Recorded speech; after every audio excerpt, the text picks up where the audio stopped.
Bleep bloop. Good morning, Ollie. What? Radiohead? Whoa. What time is it? It is 12:55 a.m. Oh, man. Thanks a lot for waking me up, pal. You are welcome a lot, Ollie. No, that was sarcasm, Radiohead. Remember sarcasm? I like sarcasm. Bleep bloop. You do? Yes, I like it so much. It is my favorite thing in your galaxy. Wait, are you... Please use more sarcasm. More. Okay, that's enough, Radiohead. Not funny. It is so funny. Ha, ha, ha. I don't believe this is happening to me. Then you will really not believe why I woke you up, Ollie. Oh, it wasn't to torture me with robot sarcasm. No, Ollie, it was to torture you with a fantastic all-night Quentin Tarantino film festival. Bleep bloop.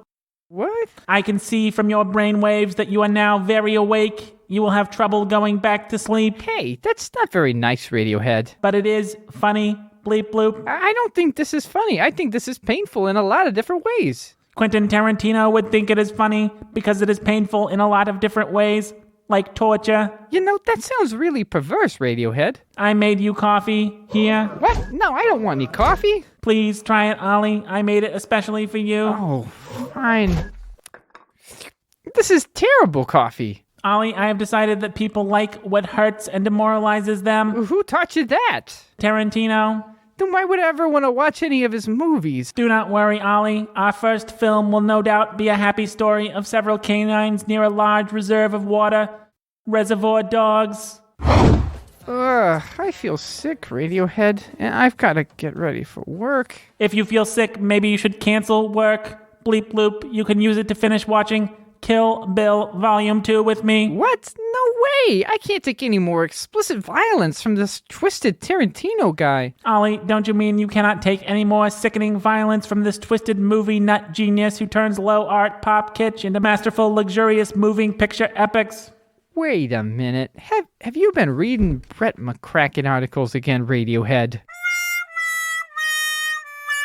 I like movie violence, Ollie. Kill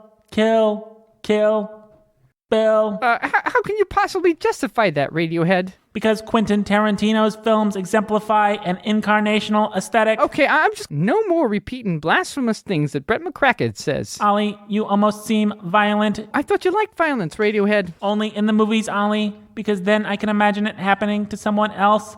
It is very aesthetically sanctifying. It's very what? Aesthetically satisfying. That is what I said. I did not say that other thing you heard. Radiohead, no! I am going to cut off your ear. You're now listening to the sound of sanity. This sound will continue for the duration of the program.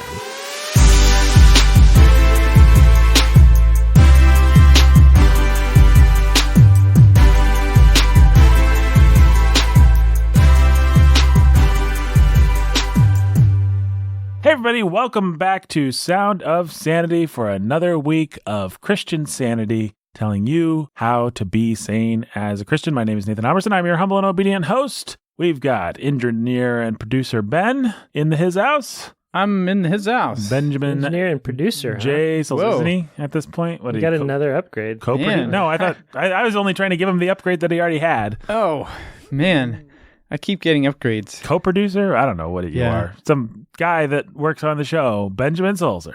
I'm here. And of course, we've got Pastor Jacob Menzel. How you doing, Jake?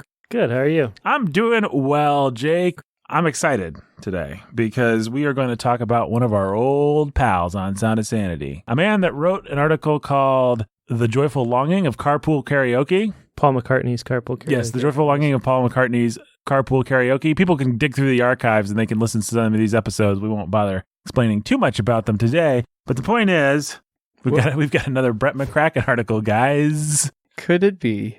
Oh, it could. Well, this is a really important... It's a really important news item that we're McCracken for the viewers right now. We're McCracken it wide open. Listener, you ought to bet on it. Boo. All right, so let's introduce this article by Brett McCracken in a little segment I call Introducing This Article by Brett McCracken. Hey everybody, welcome to Introducing the Article by Brett McCracken. Now Ben, tell us what the title of this article by Brett McCracken is. Brett McCracken's a writer for the Gospel Coalition. I think that's all you really need to know about him if you're coming to this cold. That's right. He is a writer for the Gospel Coalition. His article is called Once Upon a Time and the What If Power of Movies. You know, I should say he's a senior editor at the Gospel Coalition, and he is author of such books as Uncomfortable, The Awkward and Essential Challenge of Christian Community, Gray Matters, Navigating the Space Between Legalism and Liberty, and Hipster Christianity, When Church and Cool Collide. He lives in Santa Ana, California, with his wife, Kira, and his son, Chet. Now, Ben, I need you to tell us about this article, Once Upon a Time in the What If Power of Movies by Brett McCracken, which was released in the Gospel Coalition a little while ago now, August 16th, 2019. Whoa. If I have to do that, Nathan, I can. Because this is an article by Brett McCracken about Once Upon a Time in Hollywood, which is the newest Tarantino movie, the ninth Tarantino movie. It came out this summer, and this article is about how, well, like a number of articles Brett McCracken has written, it's a celebration of the film. It's a celebration of Tarantino. Yeah. I wanted to say. It is a celebration of this movie in particular, but this guy loves Tarantino. And as he's made clear in numerous places, including articles in Christianity Today, he has a Quentin Tarantino tag on his personal blog. That's right, and he was read his review of The Hateful Eight and some other stuff. That Christianity Today article comes from a book he contributed to called Tarantino and Theology. Theology, he's actually contributed to a book. Was the chapter called Tarantino and Theology, or was the book called The book. So he's actually written a book on Tarantino. Or at least been one of the authors. He contributed. He was one of many essayists. So big time Quentin Tarantino fan. Yeah, absolutely. And let me just read a couple things that he says. Quote, Tarantino's film is nothing if not joyful. But in celebrating cinema's eternity-glimpsing power, Once Upon a Time ultimately only stokes the fires of our desire for a better ending. The satisfaction of its ending is powerful but provisional. We leave the theater pleased with the catharsis we've just witnessed, but then we remember it is fiction. Still, insofar as it inflames our longing for injustice to be addressed and death to be reversed, it is a refreshing, meaningful film. Yeah, so when McCracken says things like our longing for a better ending, that's a capital B, capital E. Right. Not that we wish this movie ended better, but he's alluding to the end of all things. No, I think we might be a little bit more on board with this article if he said we wish the movie ended better. But no. Yes. I'm sorry. Perhaps I should have set it up. I don't know how much setup we actually need to do here, because the only point that I really want to make about all this is that he's talking about cinema's gleeful provocateur, Quentin Tarantino, a man known for his violence and his bloodlust. Yeah, his delight in violence and violent acts on screen. And he is saying things like refreshing, meaningful. So this movie, if you haven't heard, spoiler alert, I guess, what Tarantino does is he takes the Manson family murders and he rewrites the ending to history. He makes it so the Manson clan gets theirs, gets a very violent comeuppance instead of Sharon Tate, who was actually murdered, and her friends who were murdered by the Mansons in the Helter Skelter whole situation that happened back in the summer of love, or the end of the summer of love, the end of the era of love. A lot of people say it was, so it must be true. It's well, yeah, if a lot of people say something, it must be true. Speaking of people who say things, Brett McCracken says things like, indeed, and it's much talked about what if ending reminds us that movies are an inherently eschatological medium. Then he goes on to talk about beautiful scenes,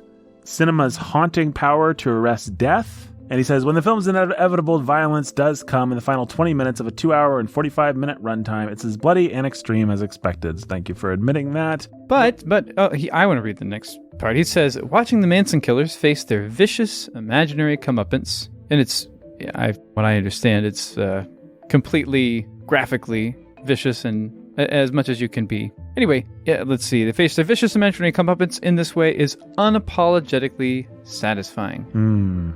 Okay, Brett McCracken really likes watching this. And then he quotes another guy, David Brentley Hart, who wrote about it, and then he is even worse, and he wrote about it in the New York Times. He says, Hart says, the scene gives, quote, glorious expression to perfectly righteous rage, transporting the viewer into some other order of reality, if only an imaginary one, where ethereal sweetness has survived and horror had perished. Ethereal sweetness? My understanding is that, like, he's clubbing people's heads off and bashing their brains in. Yes. Not off screen, but on screen. Not to disturb our listeners, but we see Mr. Brad Pitt bash a woman's head in. Now, she's one of the Manson killers, so we're supposed to feel okay about this, but we have to sit through a gruesome head being bashed in, among other atrocities committed to bone and flesh in this wonderful movie, which Brett McCracken, Ben, you look like a man who... I want to read from the article that McCracken quoted from some more. There's some stuff he didn't quote. Yeah. And it's an article by, did you already say his name? David Bentley Hart. David Bentley Hart, yeah. Right, who is not a trustworthy Christian guide. Let's see, quote, I admit that it came as a shock of relief and an immense emotional pleasure when in the much-discussed ending of Once Upon a Time in Hollywood, Tarantino's version of the story unexpectedly veered away into some other dreamlike better world where the monsters inadvertently passed through the wrong door and met the end they deserved, torn to shreds, bludgeoned to a pulp, burned to a cinder. Even the violence delighted me. I thought it gave glorious expression to a perfectly righteous rage. End quote. So maybe we should really be doing an article going again after this Bentley Hart. But I think the reason we're not going after him is because your average Christian reading that was published in the New York Times. We're talking about something that's published on the Gospel Coalition. Right. And Yes. if your average Christian who reads that is going to hopefully at least have some pause, say, oh, glorious expression of violence, that bothers me. If you read Mr. McCracken's article, you might just think this was a good movie that you needed to go see. He goes on, this is McCracken now talking about Hart. He said, Hart eloquently captures how movies at their best could give concrete pictures of the otherworldly, presenting unreality in ways that weirdly feel more real than reality, like Tolkien's Middle-earth, Lewis's Narnia, or all manner of other fictions and fairy tales. The dreamscapes of movies feel truer to us than waking life. Why? Because they give stirring expression to the reversal we long for, the curse-reversing reconciliation and renewal that fallen creation, us included, needs. Far from scoffing and I'm just going to finish reading this article. There's one more paragraph. Far from scoffing and dismissing the what-if fantasies of the narrative arts like Tarantino's masterful film, what if we valued them for reminding us that longing for a what-if reversal of the curse is exactly what we should be doing? What if we saw these common grace expressions as fertilizer for the soil of the gospel? Let me just read that sentence again, guys. What if we saw these common grace expressions as fertilizer for the soil of the gospel, the special grace of knowing the real Aslan, the man Jesus through whom the curse of death is replaced with the gift of eternal life? What if movies like this are not indulgent escapes from the real world, but important invitations to ponder, discuss, and point people to a more real world? So you're saying not only can I watch John Wick 2, but I can feel kind of righteous about it. Well, you can listen. I think what we can do, based on the way McCracken approaches Quentin Tarantino, is indulge in any kind of art so long as it provokes in us a sense of longing for something good, no matter how perverse the thing presented to us. The more depraved, the better, actually, because the more it makes us feel that longing, that incarnational expression. Yeah. Well, I mean, guys, all sin, after all, is just a twisting of something good. And so let's just indulge in absolutely anything, because it's all an expression of this longing. Why would we make these works of art? Why would we make these films if it wasn't because we were seeking after something bigger? We can watch them all. They are all pointing to something bigger. And the masters like Tarantino are really great and eloquent at it. So let's baptize it all. Throw in some C.S. Lewis and Tolkien mumbo jumbo. Talk about the Aslan that we're... Throw in the name Aslan. Okay. Wave our hands and talk about our fiction feeling more true than reality. And then boom, we're there. We can watch and take in anything we want to.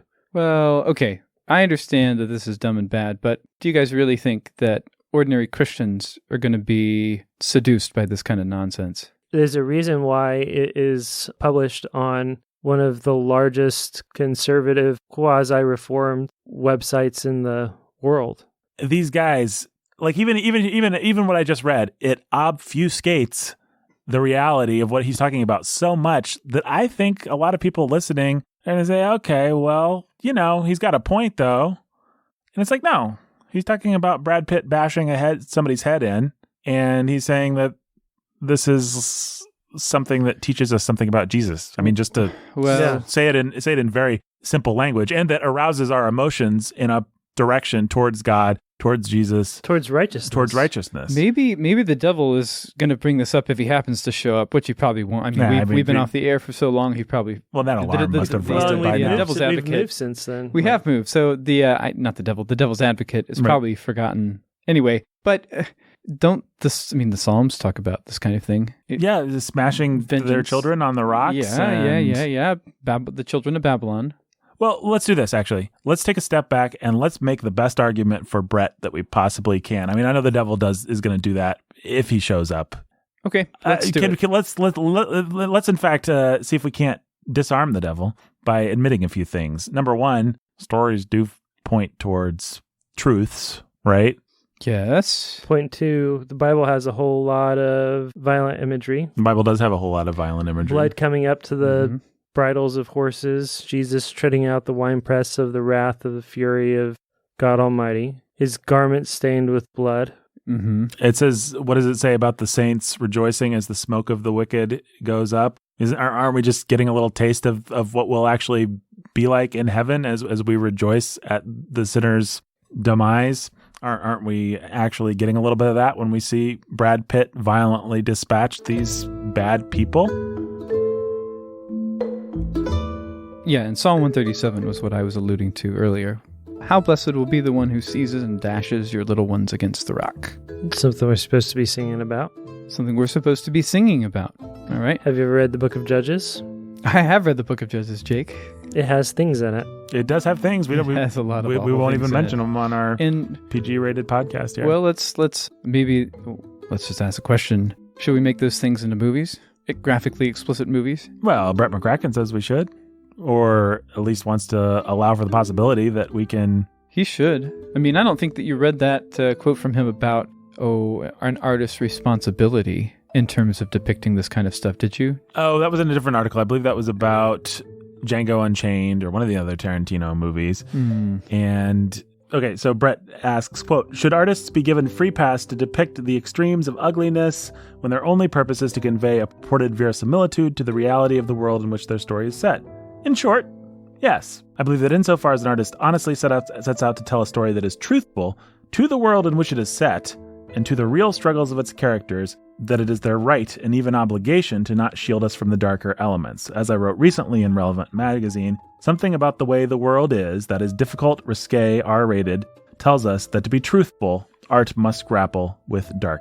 As filmmaker Akira Kurosawa once said, the artist is the one who does not look away. Unquote. Cool. Well, we could spend a lot of time picking that apart, I guess. I guess we could. Do we really have to? I mean, isn't that kind of a waste of time because it's so obviously awful? For one thing, he just makes an assertion without really having anything much to say about it. He says, but guys, isn't that the problem with cheap? Isn't he putting his finger on the problem with cheap Christian kitsch? That it's all Thomas Kincaid stuff, and you gotta have freedom and responsibility to depict the dark things of this world as well, and not just lie about the world as if it was all I think made of light. I think that's you got a problem with the excluded middle there, Jake. Ah, the old excluded middle. My old friend, surprised to see me. Crimson Capes are going to come back. That's right. Yeah, speaking of graphic violence. Oh boy. Well, gee, actually, that's a good point. I know. And if anyone's ever listened to The Ville or any of our story podcasts, I think we can assert that the three of us are not against We don't shy away from the darkness. Christians telling stories about the dark side or acknowledging that it exists, but there's a tasteful way to do it. And I suppose Brett McCracken might not disagree with that, but his definition of tasteful and our definition of tasteful is... Well, his definition of tasteful embraces graphic scenes of torture and murder as being useful to our worship of God. I mean, that's what it boils down to. Does it help me worship God better and love him more to watch Tarantino show someone bashing someone's head in the most graphic way possible? And McCracken is basically saying it's holy. I mean, right? If we cut to the chase, isn't that what his words mean? I mean, that it's holy. He's using big words like incarnational aesthetic and stuff, but the impression that you could walk away with is certainly that He certainly approaches these films with reverence and awe. Yeah, He wants us to approach them with reverence and awe. I think I think he does think they're holy. Film is the shrine where Brett McCracken worships. Yeah. That's something I remember being warned about when I was a teenager, that, hey, when you go see a movie, it's kind of like being in a cathedral. You're being flooded with images and sound, and you'd better pray and have some discretion, have some discernment about what you're actually taking in. And so this guy is telling me, and any Christian who reads him, no. You just need to think of it in Jesus terms. Once you master the Jesus language and learn to wave your Jesus wand over everything, take enough holy water with you to sprinkle, and you'll be able to baptize it all. No problem. You have to have the right perspective, though.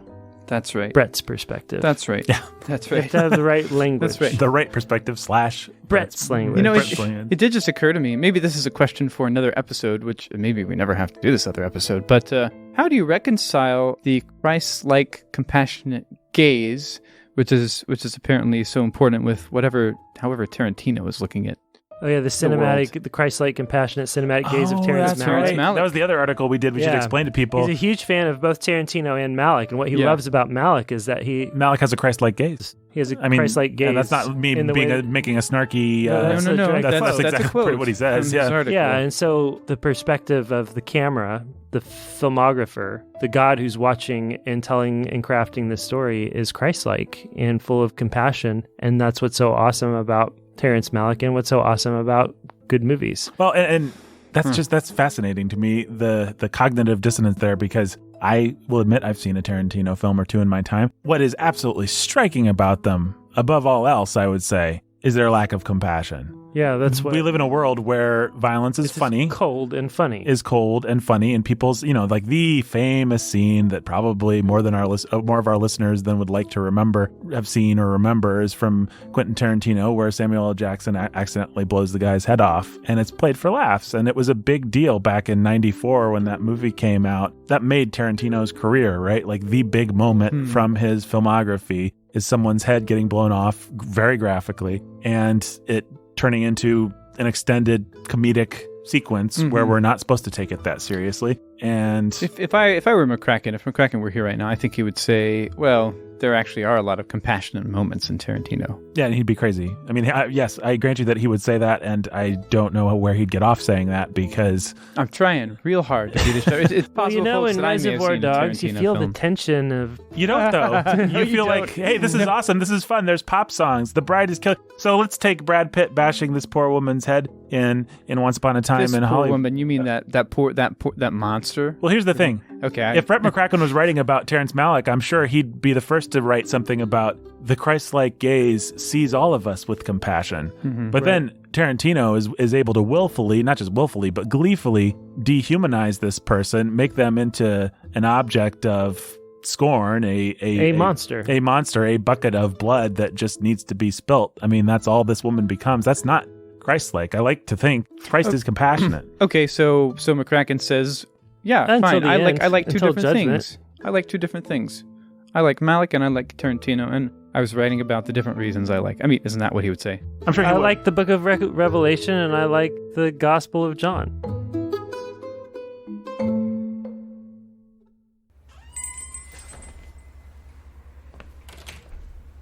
Well, Gary.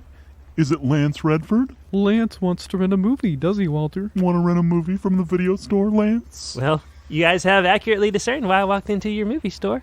I don't know, Lance. Why would you really come to the movie rental store? Real patron of the local mom and pop shops, are we, Lance? Don't know how to find a Redbox, Lance. Never used an app to find a Redbox, Know what Lance? an app even is, Lance. Stands for application, Lance? It stands for application, Lance. Only use rotary phones, do we, Lance? Operator, this is Lance Redford. Please connect me to someone from the 21st century. I got a cell phone. Guys, I don't know why I feel the need to justify myself to you idiots. Just listen, man, I wonder why I didn't go to Redbox. Are you wondering, Lance? I'm wondering what the internet is, Oh, Lance? wondering about the www, Lance? Wondering how a telephone can fit inside your pocket, Lance? Wondering where your Geritol is, Lance? Did you forget your cane, Lance? Guys, I just want to rent a movie, Want to please. rent a movie, Lance? Just rent a movie, Lance? Rent a movie is what to you, Lance? A man farts and then he gets hit with a hammer, Lance? Is this entertainment to you, Lance? Man, what? No. It's just our family movie night. We want to catch up on Star Wars before the new movie comes out. You'll have Return of the Jedi somewhere, right? Return of the Jedi, Lance. Big space opera fan, are we, Lance? Big fan of children's entertainment, are we, Lance? What? Everyone likes Star Wars. Come on. Do they, Lance? And Citizen Kane, I suppose, is a good movie, Lance? I thought Citizen Kane is a great movie. Better than Fellini's La Dolce Vita, Lance? Better than Fellini's 8.5, Lance? Better than Fellini's La Strada, Lance? Better than Fellini's Amarcord, Lance? Better than Fellini's... Oh, will you shut up? Don't like foreign films, Lance? Are you maybe the foreigner, Lance? A foreigner to good films, Lance? To good films, Lance? As in quality cinema is a foreign concept to you, Lance? Listen, do you have Star Wars or not? I don't know, Lance. Do we have Star Wars? Do we have Star Wars, Lance? We've got Dustin Checks In, Lance. It's about a monkey in a hotel, Lance? Hence the titular phrase, checks in, Lance. The eponymous phrase, checks in, Lance? Checks in, Lance. Like how you check in a hotel, Lance? With a monkey in it, Lance. Seems like your kind of movie, doesn't it, Lance? Fart, fart, fart, Lance. Fart, fart, fart, Lance? Oh, for Pete's sake, will you just show me how to get Star Wars? Is that what you really want, Lance? Yes, that's what I really want. What I don't want is a garbage foreign film I have to pretend to understand and like in order to feel better than all the stupid poor idiots who just want to watch a fun movie with their families. Would you like to maybe check out the Tarantino section, Lance? What? He speaks English, Lance. You ought to be able to understand most of it, Lance. Although some of the words might be a little too big for you, Lance. Some of it might go over your head, Lance. What? I'll go over your head. Why don't you bring back the... why don't you bring the manager out here? You might only see cinematic violence, Lance. You wouldn't understand the sublimity, Lance? Fart, fart, fart, Lance. You wouldn't understand the gospel common grace expression, Lance? Fart, fart, fart, Lance. You wouldn't understand the visceral brushes with eternity, Lance? Fart, fart, fart, Lance. You wouldn't understand the curse reversing reconciliation and renewal, Lance? Fart, fart, fart, Lance. Oh, shut up. Just shut up, will you? Why are you guys such jerks to everybody? Hi, fellas. Hi, Lance. Hello, Chip. You guys got any movies with farts in them? Oh, You want a movie with farts, Chip? Lots of juicy farts, Chip. Fart, fart, fart, Chip. that'd suit me fine. No problem, Chip. Anytime, Chip. We reserved Alvin and the Chipmunks for you, Chip. Part 2, Chip. The Squeakquel, Chip. Oh, boy, I love them chipmunks. You fellas are the best. What do I owe you? It's on the house, Chip. Anything for you, Chip. Oh, for Pete's sake, are you guys serious? A so-called popcorn movie can be amusing, Lance. When approached from an ironic perspective, Lance. Some things are better with quotation marks, Lance. Okay, fine. Just give me Alvin and the Chipmunks Part 3, I guess. Chipwrecked, Lance. You've sunk to a new low, Lance. Should have stuck to Return of the Jedi, Lance. Fine, then just give me Return of the Jedi. It's already checked out, Lance. Oh, did we forget to tell you, Lance? Fart, fart, fart, Lance. Fart, fart, fart, Lance. Ah!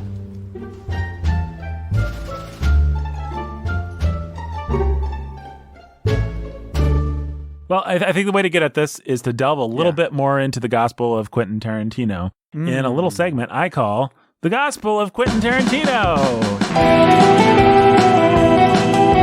Hey everybody, welcome to The Gospel of Quentin Tarantino. We're going to give you some statistics and some information on old QT himself, the prince of indie film. All right, now guys, our research assistant gave us a little chart here. Let's just start here because I want to talk about Quentin Tarantino. And this is an awesome chart of all the terrible things that happen in Quentin Tarantino's movies. So it's got like a little emojis of guns and dynamite and kitchen knives and samurai swords and snake bites and dog attacks and suffocation and scalping and strangulation and 5-point exploding heart techniques and fire and collision. It's just got little check marks for how many times these things happen in his movies. Now, how would you guys sum up what is displayed to us on this graphic? Looks like there's a lot of killing and violence. But, I mean, I don't know. It seems like most things have a lot of killing and violence. I think what distinguishes this chart from, say, Law and Order is, like,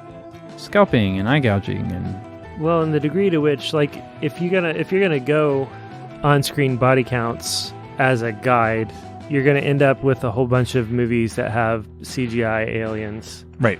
Right. Okay. Filling up your body counts. Right. And often from a distance, or if on screen in the background, like as other things are happening.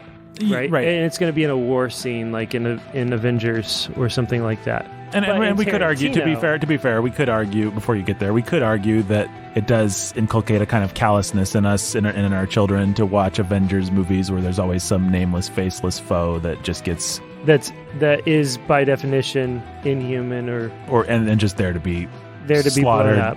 one after one.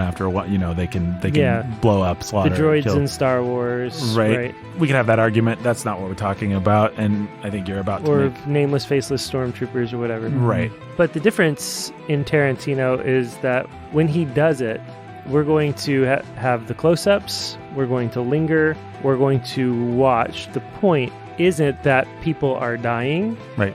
or that aliens are dying because the good guys are winning. The point is, let's now pause and watch. It's like the Joker in The Dark Knight when he's talking to what's-his-face. You know, I love to savor all the little moments. All the little details, yeah. All the little... people reveal who they really are. Talking with this, like, savory, like it's delicious to watch the light flicker out of somebody's eyes as they realize the horror of what's happening to them. Mm-hmm. And that's what Tarantino does, is he lingers on those moments and gives you brutal, gory, violent, terrifying death scenes that he frames in almost comedic terms. Right. Well, there's a big difference between the way that you shoot a movie or shoot a scene or shoot a moment and the way you edit it and the way you score it and the way that the special effects you use and everything else when the story you're trying to tell is John Wayne won. You know, you watch an old John Wayne movie, he shoots a guy, the guy falls over. The story point that's being accomplished there is John Wayne won, the bad guy lost, now the bad guy's dead. These are the narrative elements that are in this scene. You watch a Tarantino, it's actually not about that. It's about the bullet went in. The person is scared. The person is horrified. The person is screaming. The person is falling. Blood has splattered all over the wall and all over the face of the killer. And I think we have to introduce a category that I just don't hear Christians talking about that much, but it's a biblical sin, and it's bloodlust. People like to watch people die. People like to see blood spilt. I guess we don't like to talk about this because it's a very ugly reality of a Quentin Tarantino movie or just of who we are as people, but we like violence. People get off on violence. They enjoy it. There's a reason that the John Wick movies are made more violent. It's not just about John Wick shooting people. It's about let's put in some scenes of him stabbing someone or dispatching someone in a particularly nasty way because people want to see that stuff. They enjoy it. They like it. I don't know how else to say this, but yeah, it's like, okay, what's going to be, is there another John Wick movie? Mm-hmm. Oh man, I can't wait to see what that knife battle is going to be like when it comes to the knife battle in the John Wick movie. Right. Because what's cool about the knife battle in the John Wick movie is that there will be that much more blood all over the place. And I like action movies. I like adventure movies. I like movies where people are doing martial arts feats of daring do. There's a big difference between that, I would say. Sometimes the line is negligible, I'll be the first to admit. But there is that.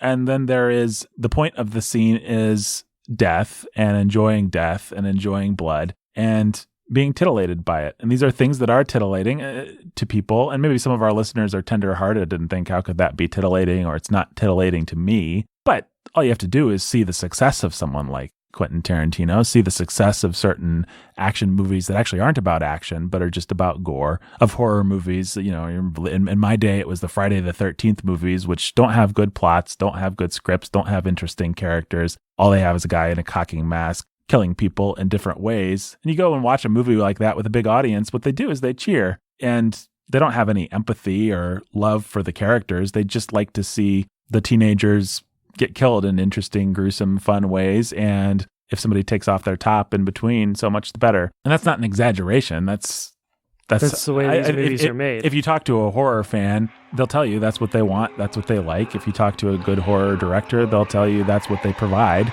And that's what they're being paid to provide. And that's what they enjoy. If you have the nerve, come for a night and stay for a nightmare. Motel Hell. And then people will say, well, it's different than violence in real life. What I want to say to that is, okay, then why does it turn you on? Like, if it's that much different, if it really is, as you want to tell me, just a depiction of CGI or of little plastic arms that we've built. If it is just movie magic you're watching, then what's so enjoyable about movie magic? What's enjoyable is telling a story that you can get emotionally involved in, and the emotion is titillation at violence. Yeah. You know what I'm saying? Yeah. Okay, let's bring in a connection. And the connection isn't on the production side. The connection is on the consumption side. Mm-hmm. Okay, let's connect this to pornography. On the consumption side, what is it that you want to see when you come to porn? You want to see something that is not for your eyes to see. Mm-hmm. You want to see forbidden sexuality, right? That's what you want to consume. And when you come to a Tarantino film, what do you want to see? You want to see murder. Right. Violent, gruesome murder. That's what you want to see. Something that is forbidden. You want to enjoy on-screen murder because in both cases, it's cathartic. Now, we can flip around to the other side of the camera and talk about the difference in the morality of what's being produced. People are actually engaging in illicit sex acts Right. in porn. People are not actually killing other people in a Tarantino film. Okay, but let's set that aside and let's just talk about what drives you to go to the theater. Right. What is it that you want to see exactly? And how different is the one from the other in terms of what you want to see? Well, a small minor point I would make is that a lot of pornography is actually simulated. Oh, very much so. It is very much acted, produced with their own kinds of special effects and all that sort of stuff. Right. Especially the more illicit kinds of pornography, although some of it's not so simulated too. But Right. if your only objection to pornography is that real people have to engage in some of those acts, that's a very good point, but it's also a pretty paltry point compared to the scope of what's actually wicked about pornography. Yep. And what's wicked about pornography is that God made sex and you're spitting in his face.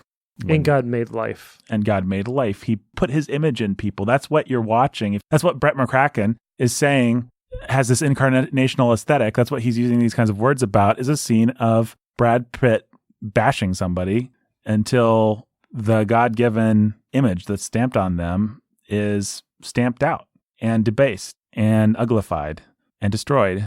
The other thing about how it's done too is it's like, okay, if we're talking about justice, righteous judgment, which is what the language that McCracken uses. Okay, let's have these people actually commit the crime, and then let's have them stand trial, and then let's have them executed in a just and lawful way. Right. Because that is the degree to which human beings are to execute the judgments of God. Vengeance is God's. God will repay. Right. And when that vengeance comes, it will happen on God's terms in God's way, and it will be righteous. But for us, there's only justice, and justice involves due process. Right. It doesn't involve somebody with a club or whatever he used. Preemptively bashing somebody's brains in so that we can all feel better about our lives. Well, and people are going to say, okay, so you've never enjoyed a movie about somebody fighting back or somebody getting revenge or somebody protecting their family. The question isn't whether or not you've enjoyed a movie like that. The question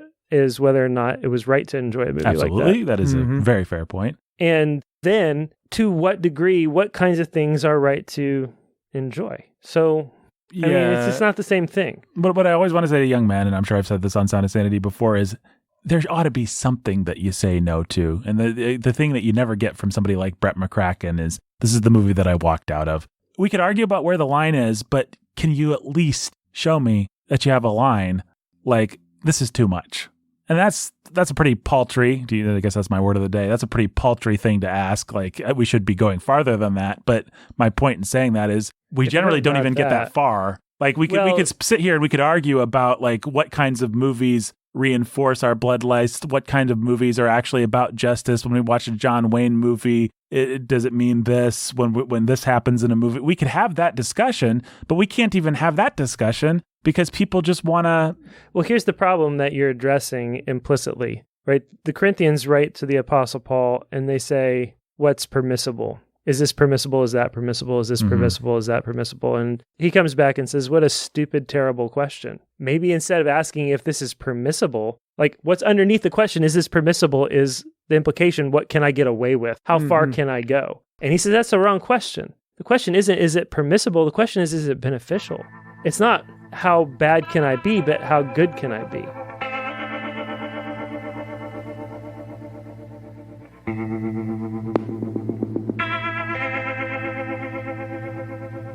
even the way that you frame that, what you say, which I agree with. There's got to be some place where you're saying no. But all that's really actually asking people to do, though, is come to the level of asking if something's permissible. Right. Like, because what you've got with Brett McCracken is not even a question of, is this permissible, but only how is this permissible? How is this beneficial? I like it, therefore, how is it beneficial? Not, is this even permissible in the first place? Right. And the reason that this always makes me mad is because I think simple Christians read something like that and they feel confused and they feel oppressed, they feel put upon because you watch somebody's head get batched and your natural reaction is to say, well, that's not permissible, that's not good, that's not edifying. And then you have a guy talking... This turns my stomach. Yeah. I feel bad about this. Yeah, that's what you feel. And then you have a guy just blithely talking about it as if it's not only edifying, but like the most edifying. Right. And then you're truly simple, and then you come to that and you're like, well, something must be wrong with me. I must teach myself how to see the good in these sorts of things. Well, and then he just conflates all this stuff like, oh, there's going to be cosmic justice for evildoers. Well, therefore watching this guy bash this evil woman's head in, that's a part of cosmic justice, which means it's like watching the work of Jesus. Right. It's a massive, massive jump in logic. It's a massive jump and in he logic. papers over it, and what these guys do, and what McCracken... I don't even want to give him the credit of saying he's a master of it. He's a hack. Right. But what they do is hacking. Got him. Brett McCracken. Yep. He would be a great character in a Tarantino film. Yeah. I know where he did. Never mind. We know what would happen to him in a Tarantino film. Oh boy, yeah. Quentin Tarantino would love. Like, I bet this all has to be off mic, but can you imagine Tarantino reading all this? Oh, he'd get a big kick out of it. I actually do think that Tarantino has the same intentions for his movies that McCracken and David Bentley Hart are picking up on in terms of like what they can do. And so I think along with the love of bloodlust comes an actual sentimental desire to remake the past. I mean, isn't that really clear? Yeah, that is a major theme. I think that's true, and I think especially Inglourious Bastards and Django Unchained and this one, they're all explicitly about taking something from history. If people don't know, at the end of Inglourious Bastards, they just blow Hitler away. We get cathartic revenge on Hitler of the type we never had. In Django Unchained, a slave gets cathartic revenge on the slavers in a way that never happened. And in this movie, we get cathartic revenge on the Manson clan in a way that never happened. And in all three cases, I think what Tarantino's actually saying, and Brett wants to baptize this, but what Tarantino's doing, if you want to talk about authorial intent, Brett McCracken type people like to use words like that. The authorial intent is vengeance is mine, Quentin Tarantino's. Let me rewrite history in such a way that, like, if I was in charge of it, Hitler wouldn't have got off with a suicide. He would have been blown away by... This is the way the world should have been. Right. If I was in charge of history, Abraham Lincoln, we wouldn't have gotten rid of slavery this way. The slaves would have... And I actually saw an interview once with Tarantino where he talked about watching Roots. You guys remember the old miniseries Roots with LeVar Burton? And at the end of it, I've actually never seen Roots, but at the end of it, I guess, the slave that's been beaten and mistreated and put upon by this slaver actually grabs the whip from the slaver. And I think it's, he's been freed. And then they stare at each other, and there's this long dramatic pause, and then the slave character throws down the whip and walks away. And Quentin Tarantino remembers that being an indelible moment from his childhood where he said, "No! Get him! You've got the whip now!" That's right. So Tarantino is full of actual hubris, and these men, like David Bentley Hart, who's an Eastern Orthodox Christian, by the way, he's not an evangelical. That's probably why you've never heard of him. And Brett McCracken like are first things. Yeah, right. Unless you like first things. And these guys are like, let's baptize that hubris for the sake of Jesus. And how are we going to do it? Well, the way an Eastern Orthodox person would, which is by layering incantations over it. And talking on and on about metaphysics, and I mean, basically, like, David Bentley Hart is like totally unbiblical. Well, all that he says is like anti-biblical, but Brett McCracken is trying to make you think what he's saying is from the Bible. Right, and that's what I was, trying to say. We got a little sidetracked earlier, which is that it's just hack phrase after hack phrase. Yes, absolutely. That sounds spiritual and sounds smart and sounds philosophical and sounds like he's got some aesthetic chops, but really he's just a pretentious idiot. a lot of the problem with the arbiters of culture is they use big words and they end up deceiving simple people because they have accidentally mastered the art of talking the way simple people think smart people sound. Yeah. When you do that, when you master the art of talking the way simple people think smart people sound, then you can deceive a whole lot of people with your vocabulary and with your waving of your hands. And a lot of the New York Times does this sort of thing all the time. Any New York Times movie review is just a bunch of stupid people talking the way that simple people think smart people should sound, and then it sells. A lot of tripe gets sold that way. Well, and a lot of what we're trying to do and what we try to do with that sort of thing is just demystify it. Well, yeah, that's the thing, because when you demystify it and when you take away some of the big words, it's actually so lame and small and paper thin. What it often is, and it just blows my mind that they get away with it. But oftentimes modern academia, oftentimes modern critical theory, you'll read these things like by Brett McCracken, and what it comes down to, if you remove all the mystical language, is I associate some feelings that I feel with this thing. Mm-hmm. And so therefore it is associated with that thing. There's no other argument. There's no other logical, there's no other syllogism beside Tarantino did some things. Force. They reminded me of some things. The driving force is this made me feel a way that I like. Right. Well, right? That's the driving force. This made me feel a way that I like. And what it does is it ought to make you scared of Brett McCracken's relationship to God. Because at the end of the day, what we're talking about is a man who walks around looking for things that make him feel a certain way, for stories that make him feel a certain way. And if all the gospel is to him is a story that makes him feel a certain way, that's a pretty scary place to be in. And so you've got kind of a vicious circle there, because the way he feels, it sounds like these whatever transcendent longings he feels are what he associates with the gospel. Right. Is what you're saying. Right. So that tells you something about what he understands about the gospel. Right. Right. And so he's just basically giving you a loop. Like, this is what I felt. I associate this with the gospel. Therefore, I associate it with this movie. The gospel comes down to a feeling. I also feel this feeling towards this other thing. Therefore, this other thing is the gospel. Right. And my way of understanding and interpreting the world is lining up all the things that make me feel ways that I like. Right. And harmonizing them all. And now my job for you is to harmonize all the things that make me feel a way that I like with Jesus. Right. That's right. And to say about all the disturbing content in Tarantino's films that it reminds it, like, this is blasphemous almost even to quote, but in what McCracken says about the Hateful Eight, I cringe to even repeat a version of this. People just need to hear it. They need to know what he says. Because it's going to sound to people like we're being mean. I should just read this quote. I mean, and I'm sorry, people. I actually am sorry for having to read this. Yeah. While Ben looks that up, I just want to make the point, or just finish making the point, which is it's what baffles me about all this. What blows my mind. It would be one thing if it was bad argumentation, but there's actually there's no argumentation. It is simply just here are some thought experiment feeling associations. That's all this article is. Yeah. But it has all this.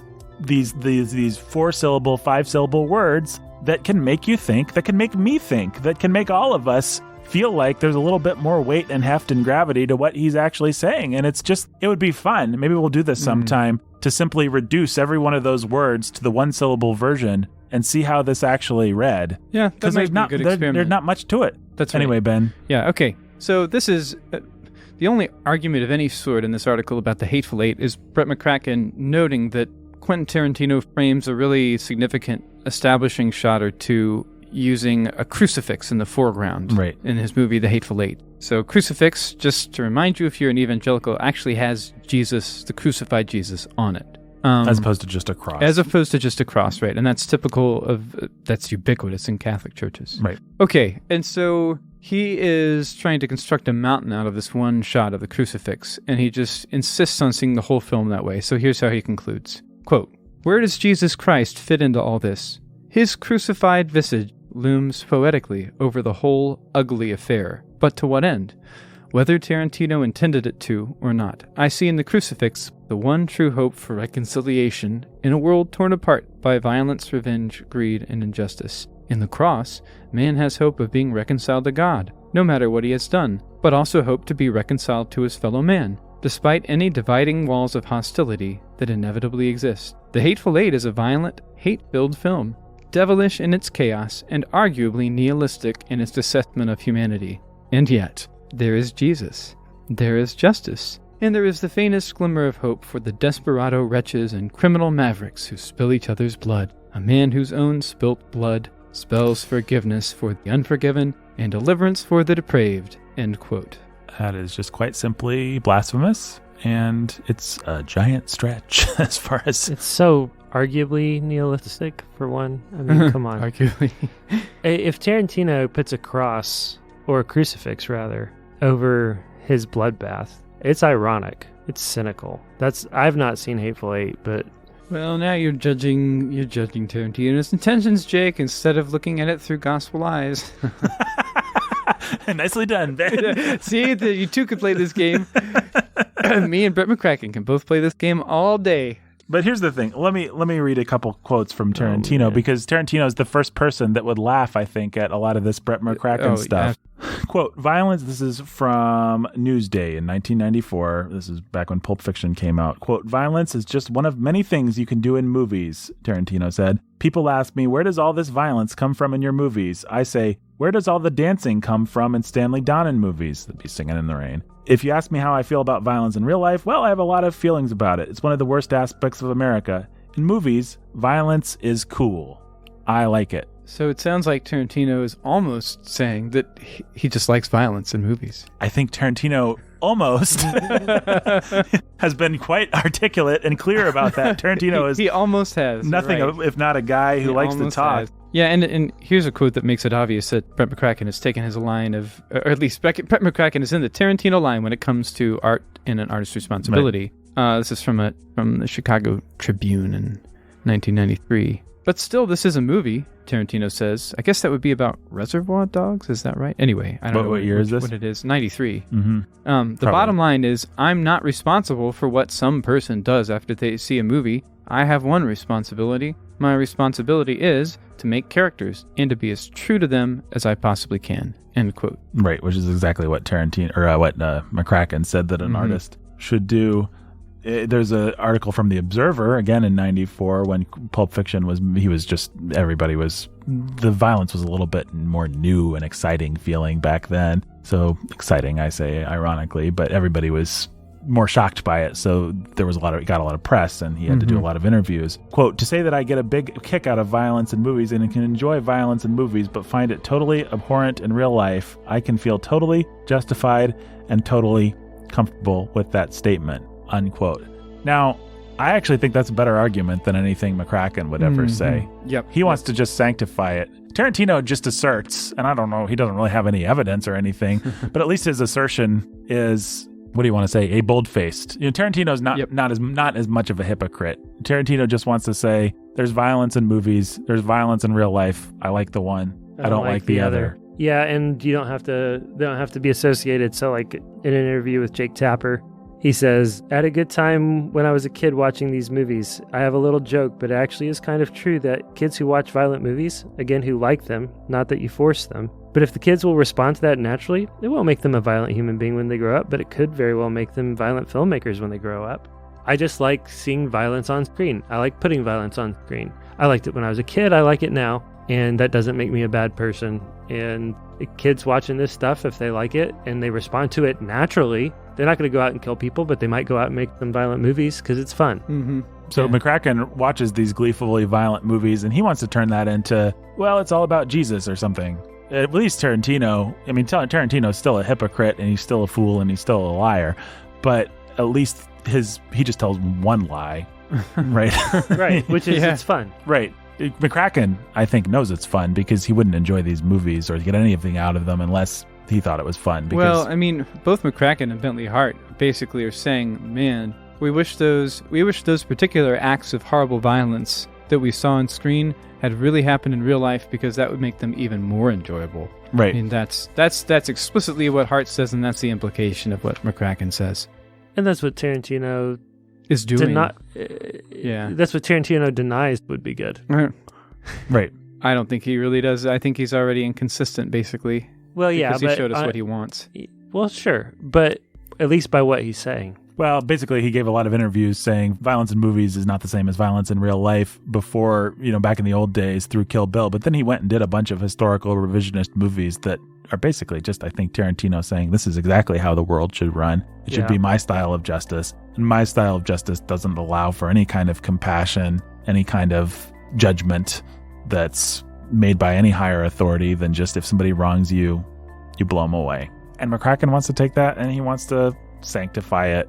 And I'd have so much more respect for McCracken if he just said he liked it. If he just said, these movies feed my bloodlust and I enjoy that. He just said that. I wouldn't be a writer of the Gospel Coalition, Nathan. Well, he might not be, but I don't know. I mean, if he just said, what if he could write an article for the Gospel Coalition about how he feels bad about it even? I don't know. He could say, he could say, or he could try to say bloodlust is a thing indifferent. Christians want to enjoy it, they can, and this is just a dodge of the real issue anyway, which is, do you love your neighbor? I mean, that would be another Gospel Coalition, right?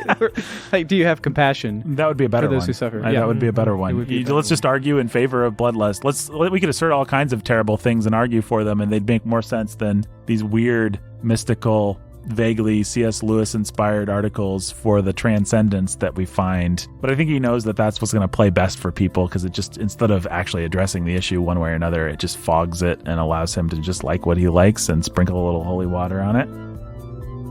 I don't know. Anything else to say about this? No. Thanks for listening, everybody.